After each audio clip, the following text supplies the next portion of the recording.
UKLO 1 year masters. No IELTS required up to 5 years visa. High visa success rate. Usha గారు అనే పేరు వినడం అయితే నేను చాలా సార్లు విన్నాను. అనుకోకుండా నిన్ననే నేను మిమ్మల్ని కాంటాక్ట్ అవ్వడం, మీరు వెంటనే నాకు ఓకే చెప్పడం, ఎవరికి ఇంటర్వ్యూ మీరు సడన్ గా నాకు ఓకే చెప్పడం కూడా నాకు చాలా హ్యాపీగా అనిపించింది. అంటే నేను ఎందుకు ఒప్పుకున్నానంటే నాలాగా చాలా మంది టాలెంట్ ఉన్న వాళ్ళు చాలా మంది ఉన్నారు కానీ ఎవరు ఇంటర్వ్యూస్ ఇవ్వట్లేదు. తెర వెనుక ఉండేవాళ్ళం కదా, అందరికి తెలియదు. అంటే ఇలా తెర ముందుకు వస్తే ఓహో పలాని టెక్నీషియన్ వీళ్ళు అని చెప్పి అందరికి తెలియాలని నేను మిగతా టెక్నీషియన్స్ ని కూడా ఇంటర్వ్యూస్ కి ఇలా అందరూ వచ్చి ఇస్తూ ఉంటే బాగుంటదనే ఉద్దేశంతో నేను మీకు ఓకే చెప్పాను. కానీ మీకు మీకు ఒక విషయం చెప్తాను. నేను మీకు కాల్ చేసిన తర్వాత తెలిసింది అసలు మీ ఫ్యామిలీ ఏంటి అని చెప్పేసి నాకు. మన మేడం పక్కన ఒక పెద్ద గెస్ట్ ఉన్నారు, మనకి చాలా పెద్ద సెలబ్రిటీ. హాయ్ చెప్పు. ఈ గెస్ట్ ఎవరో గుర్తుపట్టారా? మహేష్ శివన్ అని చెప్పేసి మనం రెగ్యులర్ గా ఫాలో అయ్యే యూట్యూబ్ ఛానల్. ఆ యూట్యూబ్ ఛానల్ ప్రిన్సెస్ హరిణి అని చెప్పేసి. అమ్మో, ఇన్స్టా ఇన్ఫ్లుయెన్సర్ కూడా. నీ ఇంటర్వ్యూ నాకు మళ్ళీ సపరేట్ గా ఇవ్వాలి, ఇస్తావు కదా? Yeah okay. చాలా అంటే ఫ్యామిలీ మొత్తం కూడా ఆర్టిస్టుల ఫ్యామిలీయే. టెక్నీషియన్స్ ఆర్టిస్టులు ఇంట్లో నాకంటే ఫస్ట్ మా హస్బెండ్ ఉన్నారు, దానికంటే ముందు మా ఇంట్లో మా ఆంటీ ఒక ఆవిడ ఉన్నారు.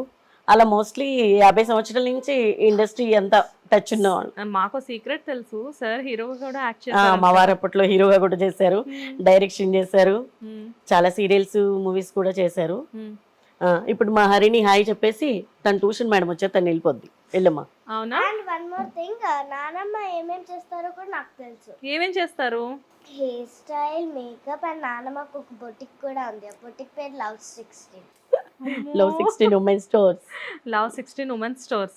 ఎస్, మీ లొకేషన్ అప్డేట్ చేయగానే నాకు ఫస్ట్ లవ్ 16 అనే వచ్చింది. సో నేను హరినికి ఏమైనా ముద్దుగా అలా ఏమైనా పెట్టుకుందేమో పేరు అనుకున్నా. ఇక్కడికి వచ్చాక నానమ్మ చెప్పారు బొటిక్ ఉంది అని చెప్పేసి. సో మ్యామ్, ఎనీవేస్ అంటే మనం ఇంటర్వ్యూ స్టార్ట్ చేసే ముందు అసలు ఒక చిన్న విషయం మీకు, అంటే ఇంతకాలం ఇండస్ట్రీలో ఉన్నారు, మీది పెద్ద ఏజ్ కాదు.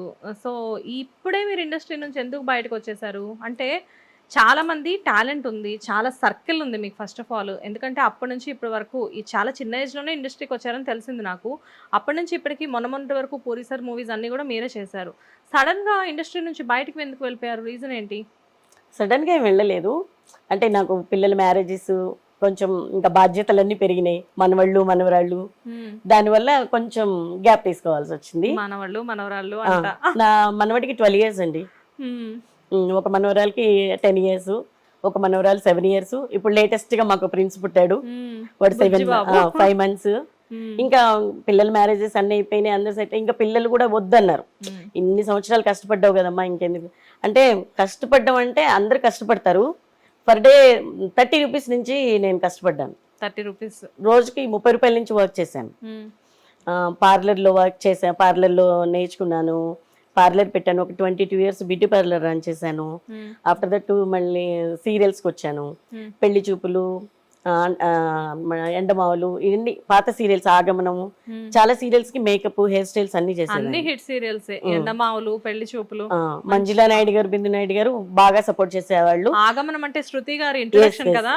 ఎప్పుడు సీరియల్ అసలు అది? నేను సీరియల్స్ లో ఫస్ట్ చేసింది శృతి గారికే. అవునా? సూపర్. తనకి అప్పుడప్పుడు చెప్తా ఉంటా, ఫస్ట్ చేసిన ఆర్టిస్ట్ రాను అని. అవునా? ఓకే. అంటే మీరు మెయిన్ అసలు మూవీస్ కదా, సీరియల్స్ కంటే ముందు కూడా? First serials. ఫస్ట్ సీరియల్స్ వచ్చి మేకప్ అండ్ హెయిర్ స్టైల్స్ రెండు చేసేదాన్ని. దాని తర్వాత నుంచి సినిమాలకు వచ్చాను. సినిమాలకు వచ్చే మూవీస్ అంటే అసలు ఈ ఫీల్డ్ లోకి వచ్చే ముందు హలో అల్లుడు మూవీ చేశాను, తెలుగు. హలో అల్లుడు, సుమన్ గారు మూవీ. సుమన్ గారు, రంభ గారు, అదే మూవీ ఫస్ట్ మూవీ. సూపర్. తర్వాత తపస్సు, ఇంకా అలా అన్ని. ఒక సంవత్సరం అయితే నేను చేసిన 7 movies హిట్ అయినాయి.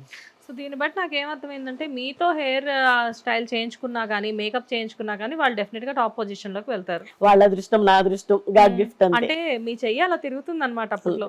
బట్ నాకు వెళ్ళేలోపు మీరు ఏదో ఒకటి హెయిర్ ఏదో ఒకటి సెట్ చేసి పంపించాలి. ఎందుకంటే ఏమో, మేబీ నేను కూడా చాలా పాపులర్ అవ్వచ్చేమో. మీరు ఆల్రెడీ పాపులర్ అయ్యండి, మీరు పాపులర్ అయ్యారు కనుక హిట్ టీవీలో ఉన్నారు. Thank you. మా ఛానల్ అసలు ఇవాళ మీరు మామూలుగా చెప్పట్లేదు. So much. Hit TV definite గా చాలా మందికి హిట్, దాని పేర్లోనే ఉంది కదండి హిట్ టీవీ అంతే కదా ఇంకా. సో అండ్ వన్స్ మీరు వచ్చిన తర్వాత ఇండస్ట్రీకి, నేను విన్న దాని ప్రకారం తినడానికి కూడా లేని రోజులు మీరు ఫేస్ చేశారు అని చెప్పి తెలిసింది. అంటే సీరియల్స్కి వచ్చే టైంకి అలా ఉన్నాము, తర్వాత ఓకే సీరియల్స్ నుంచి సినిమాలకు వచ్చిన తర్వాత బాగా అంటే ఇప్పుడంటే టెక్నీషియన్స్కి అందరికీ కార్లు అవి ఉన్నాయి, కానీ అప్పట్లో కృష్ణానగర్ మెయిన్ రోడ్డుకి వెళ్ళాలి. కృష్ణానగర్ మెయిన్ రోడ్డుకి వచ్చి ఎవరి బ్యాగ్ వాళ్ళు తీసుకొని వస్తే, ఇప్పుడు సురేష్ ప్రొడక్షన్లో చాలా సినిమాలు చేశాను. రామానాయుడు గారు ఏంటంటే ఒక్కొక్కళ్ళ బ్యాచ్కి కెమెరా డిపార్ట్మెంట్ ఉంటే ఒక కారు, మేకప్ హెయిర్ కాస్ట్యూమ్కి ఒక కారు, అట్లా ఉండేది. అట్లా ఏ డిపార్ట్మెంట్కి అక్కడ బండ్లు ఉండేవి, వెళ్ళిపోయి మేము అది ఎక్కేసి వెళ్ళిపోయేవాళ్ళం. అలా మనమే రోడ్డు మీదకి వెళ్ళి ఎక్కాల్సి వచ్చేది. ఇప్పట్లో అప్పుడు ఇంటి ముందు కార్లు రావడం, పికప్ చేసుకోవడం అవి తర్వాత వచ్చింది. కానీ ఇంకా ఎప్పుడైతే ఆర్టిస్ట్ పర్సనల్ కొంచెం అంతా అప్డేట్ అయిపోతూ ఉంటారు, ఇక దాని నుంచి అన్ని మారుతా వస్తూ ఉన్నాయి. ఎందుకు అడుగుతున్నానంటే జనరల్ గా ఆర్టిస్టుల కంటే కూడా సెట్ లో మీరు ముందు ఉండాలి. ఎందుకంటే ఆర్టిస్టులు చాలా మంది పంచువల్ గా ఉండేవాళ్ళు చాలా మంది ఉంటారు. సో ముందు మీరుండి అంతా రెడీ చేసుకొని పెట్టుకోవాలి. కాబట్టి వీళ్ళకంటే ఒక గంట ముందు మీరే లేవాలనుకుంటే, అండ్ ఆర్టిస్టులు అందరూ వెళ్ళిపోయిన తర్వాత మీరు ఇంటికి వస్తారు. అంతే కదా. చాలా మందితో మేము ఆర్టిస్టులతో ఇంటర్వ్యూస్ చేస్తూ ఉంటాము, కానీ మాకు తెలిసిన అంటే మాకు మాత్రమే తెలిసిన విషయం ఏంటంటే, ఇప్పుడు మేము కూడా మా స్టూడియోలో మేకప్ మ్యాన్స్ ని వీళ్ళని చూస్తే ఒక యూట్యూబ్ ఛానల్ రన్ చేస్తున్న మాకే, ఒక డిజిటల్లో ఉన్న మాకే ఇలా ఉంటుందంటే, ఒక మూవీ చేస్తున్నప్పుడు వాళ్ళు ఎంత టెక్నీషియన్స్ ఎంత కష్టపడాలి. Not only you, camera department అవనివ్వండి, ఎనీబడి ఎవరైనా కానీ 24 క్రాఫ్ట్స్ అందరికీ ఇదే ఉంటుంది. కానీ మీ విషయానికి వచ్చేసరికి ఒక లేడీ అంటే ఒక లేడీ టెక్నీషియన్ అనేసరికి ఏమిటంటే, మీరు అందరికంటే ఫస్ట్ వెళ్ళాలి, అందరి తర్వాత రావాలి. కాకపోతే కంప్లీట్గా మీరు ఆఫ్ కెమెరా ఉంటారు. సో చాలా మందికి మీ కష్టం అనేది తెలియదు. అప్పట్లో ఎప్పుడైనా మీకు ఆ రిగ్రెట్ అనేది ఉండేదా? అయ్యో మేము ఇంత కష్టపడుతున్నాము అయినా మేము బయటికి రాలేకపోతున్నాము అని చెప్పి అనిపిస్తుంది. ఏదైనా సినిమా బాగా హిట్ అయింది, బాగుంది అన్నప్పుడు చూడు మనం చేసాము, ఈ సినిమా ఇంత హిట్ అయింది, మనకి ఎక్కడ ఏం పేరు లేదు, మనం ఇంత కష్టపడ్డాం, ఈ టైంకి వెళ్తాము ఉంటుంది. ఆల్మోస్ట్ ఎవరికైనా ఉంటుంది అది, మనకి ఒక గుర్తింపు రాలేదు అనే ఫీలింగ్ అయితే ఉంటది. డెఫినెట్ గా ఇప్పుడు రంభా గారు అంత అందంగా ఉంటారు, ఆవిడ అంత అందంగా కనబడాలి. నేను ఆనాటి శ్రీదేవి నుంచి ఈనాటి శ్రీదేవి గారి వరకు అందరికీ చేశానండి. వాణిశ్రీ గారికి కూడా చేశాను. అదే హల్లు అల్లుడు మూవీలో వాణిశ్రీ గారికి చేశాను, ఆవిడకి చేశాను. ఆవిడకి చేయడం, శ్రీదేవి గారికి చేయడం అంటే నా అదృష్టం. శ్రీదేవి ఫస్ట్ షూటింగ్ ఉందండి హిందీ మూవీ అని అన్నారు. అంటే లేదండి ఫీవర్లో ఉన్నా అని చెప్పాను. ఆర్టిస్ట్ ఎవరంటే శ్రీదేవి గారు అంటే 5 నిమిషాల్లో వస్తున్నానండి, నాకు రెమ్యునరేషన్ కూడా వద్దని చెప్పాను నేను. అంటే ఆవిడికి చేయటం అంటే నేను అదృష్టంగా భావిస్తా కదండి. ఏం చేశారు? జుదాయి మూవీ కిచెన్ సాంగ్ ఉంటది కదా, ఇక్కడ చేశారు. అది హైదరాబాద్ లో, వాళ్ళ హెయిర్ డ్రెస్సర్ రాలేదు, అది నా అదృష్టం, నేను వెళ్ళి చేశాను అనమాట. అప్పుడు సూపర్ పూనం దిల్లను శ్రీదేవి గారు ఇద్దరికి చేశాను ఆ మూవీలో. కానీ శ్రీదేవి గారు ఇప్పుడు మామూలుగా ఆ శ్రీదేవి గారి దగ్గర నుంచి ఈ శ్రీదేవి గారి వరకు అందరికీ చేశానని చెప్పేసి అంటున్నారు. మధ్యలో ఎంతో మంది హీరోయిన్స్, కానీ మీరు ఎప్పుడు అనిపించలేదా అంటే మీరు చాలా బాగున్నారు, మీకు ఎప్పుడు అనిపించలేదా నేను ఇలానే ఎందుకు ఉండాలి, కెమెరా ముందుకు వద్దాము? ఒక నిమిషం, నేను ఇప్పుడు అర్థం తెచ్చుకుంటానండి. ఇప్పుడు దాకా ఆ థాట్ రాలేదండి, కనీసం మా ఆయన కూడా పొగలేదు ఎప్పుడు నన్ను.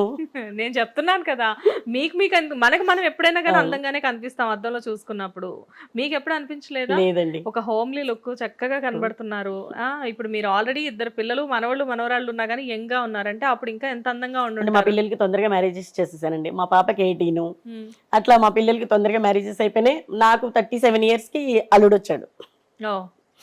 అలా అందుకని మేము యంగ్ ఉన్నా, వాళ్ళు కూడా యంగ్ ఉన్నారు, హ్యాపీ అన్నమాట. మీరు చాలా తొందరపడ్డారు. అవును.